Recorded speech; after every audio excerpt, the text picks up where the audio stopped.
If you're craving something sweet, fudgy, rich, and decadent, and really just don't want to take the time to bake anything, this chocolate orange fudgy delight recipe is perfect for you. It only takes about 6 ingredients, and it's going to wow both you and your guests. Let's get started.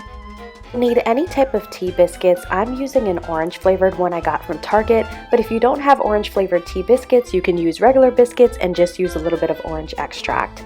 You'll also need some melted butter, some milk, some cocoa powder, as well as some powdered sugar. As usual, all measurements are in the description box below.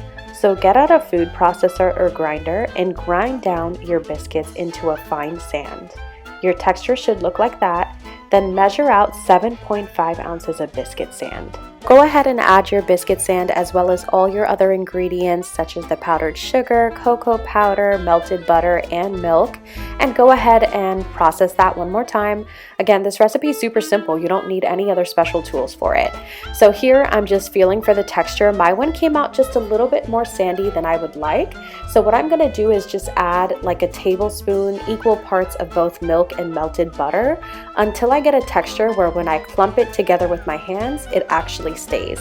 So keep mixing. This part took a little bit of muscle work. It took me about 5 minutes or so, but you should eventually come up with a doughy texture just like this. This is where you can start shaping it to your liking. You can roll them into little truffle balls like this, or you can use a silicone mold like I did. Makes your life a lot easier. I use the back of a glass to flatten them and chill them in the fridge for about 20 minutes before removing. And this is how they look. They're really cute. They look like little hockey pucks.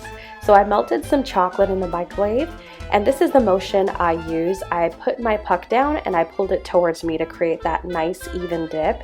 I even put some sprinkles on, and that's it. You're good to go. It was that simple. This recipe doesn't even take more than 30 minutes of your time to make, and they're very fudgy, delicious. The orange is perfect in them. Thanks for watching, and give me a subscribe.